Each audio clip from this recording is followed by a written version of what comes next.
Em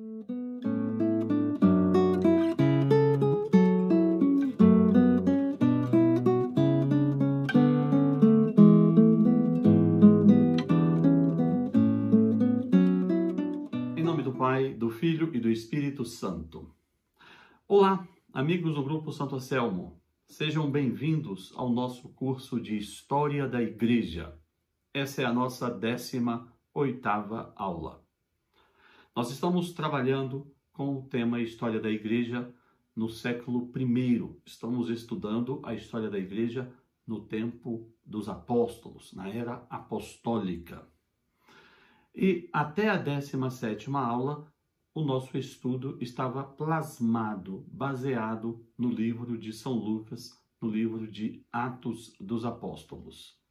Com a conclusão de Atos dos Apóstolos, que é a chegada de São Paulo a Roma para o seu julgamento, nós daremos sequência agora à parte final do século I, os últimos 35, 40 anos do século I. Mas nessa 18ª aula eu vou fazer uma pausa. Nós vamos falar hoje dos 12 apóstolos de Cristo. Fique conosco. Nessa aula nós vamos falar daqueles 12 homens escolhidos pelo nosso Senhor Jesus Cristo para levar adiante as boas novas do Evangelho. Aqueles a quem o Senhor, na noite em que foi traído, durante a primeira missa, que nós às vezes chamamos de última ceia, constituiu como apóstolos e os enviou a evangelizar o mundo. Quem são esses homens? Quem foram eles? Qual a origem de cada um? Como se encontraram com Cristo? Quais as características pessoais que podemos extrair desses homens a partir da leitura do Evangelho? Para onde eles foram? O que fizeram após o dia de Pentecostes? Como se deu o trabalho de evangelização de cada um deles? E como eles morreram? É sobre isso que nós vamos falar hoje. Pode virar a página. As fontes, além da Bíblia Sagrada, de eventualmente algum escrito dos primeiros séculos, como a história eclesiástica de Eusébio, muito do que vamos tratar aqui está baseado na tradição da Igreja, na tradição dos apóstolos. Infelizmente, não existe um conjunto de livros históricos, um conjunto de dados concretos acerca da vida dos apóstolos. Mas a tradição e o pouco conhecimento que nós podemos amealhar é bastante interessante e muito enriquecedor. Então, nós vamos iniciar agora essa jornada passando por todos os 12 apóstolos, falando de algumas características, de alguns detalhes da vida de cada um deles. E vamos aprender muito com todos eles. Vamos lá.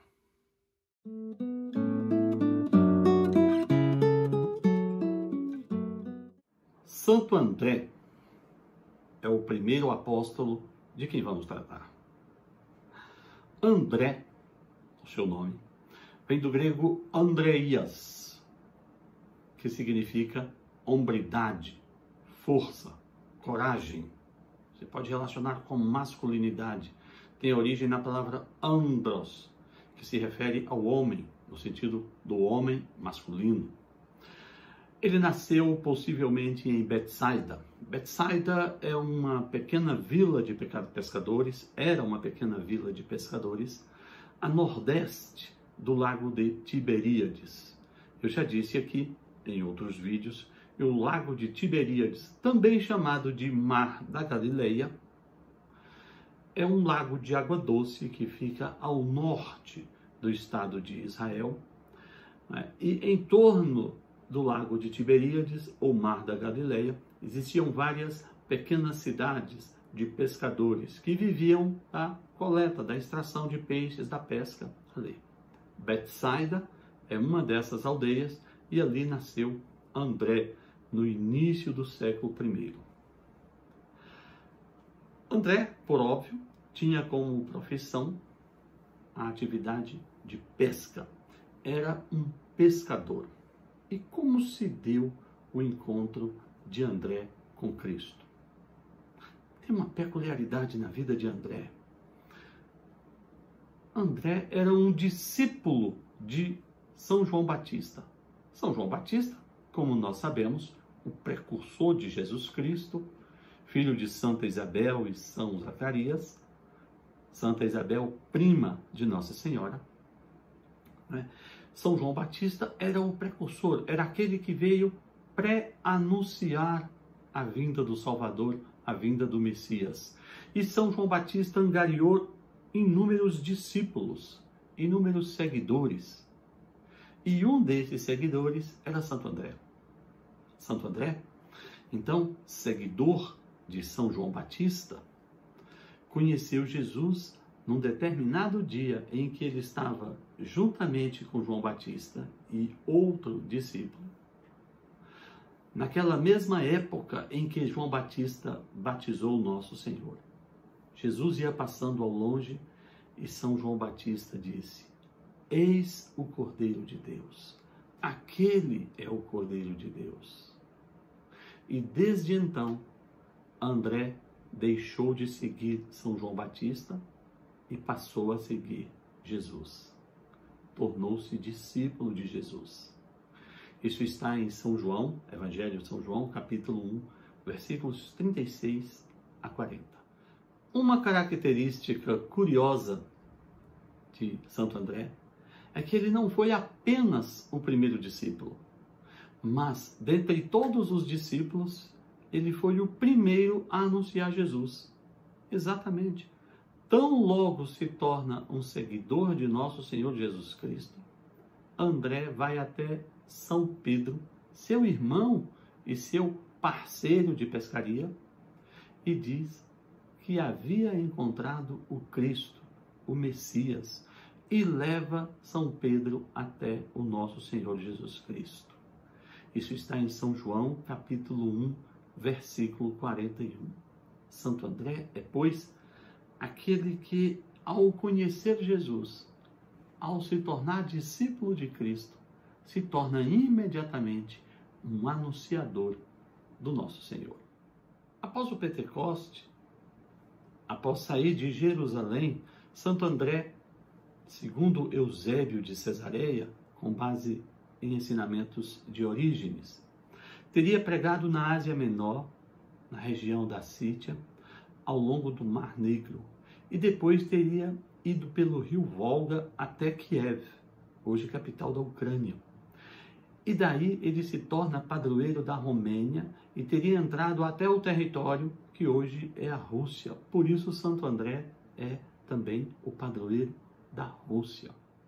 Santo André viveu então uma vida missionária no norte da Ásia Menor, o que seria o norte da Turquia atualmente, na região de Constantinopla ou Istambul, e ainda na região onde hoje é a Romênia, a Ucrânia e parte do território russo, onde ele ficou muito conhecido. E na cidade de Patras, na Grécia, foi a sua última moradia, o seu último centro de evangelização, quando ele foi, então, martirizado. Santo André foi crucificado, tal qual o nosso Senhor, tal qual o apóstolo São Pedro.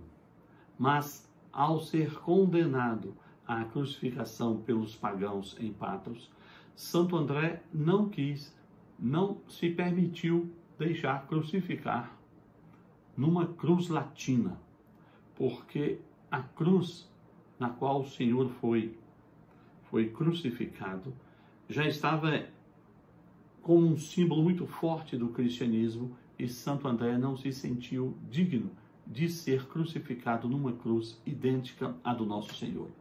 Por isso, ele foi crucificado numa cruz em forma de X. Há uma discussão entre diversos autores se ele foi crucificado ou amarrado a uma cruz em forma de X para ser morto. Mas, de qualquer forma, a iconografia do primeiro século, do segundo e terceiro, e até hoje é muito forte em associar a morte de Santo André a uma crucificação numa cruz, em forma de X. E até hoje essa cruz é utilizada, por exemplo, para indicar o cruzamento de uma via férrea por uma rodovia. E isso, na legislação de trânsito, é chamada de Cruz de Santo André. Você veja aí que interessante, a nossa Santa Igreja Católica chegando até o nível da legislação de trânsito, a nossa grande influência no mundo moderno. As relíquias de Santo André estão na Igreja de Santo André, na cidade de Patras, na Grécia. Santo André é o padroeiro da Escócia, da Ucrânia, da Romênia, da Rússia, da Grécia, da Sicília e do Patriarcado de Constantinopla. Isso tudo porque marca toda aquela região geográfica onde ele desenvolveu o seu ministério. A sua festa litúrgica é no dia 30 de novembro. Que Santo André interceda por nós, porque já fomos chamados para sermos discípulos de Cristo. Que sejamos agora também anunciadores destemidos do Evangelho do Senhor. Em nome do Pai, do Filho e do Espírito Santo. Amém.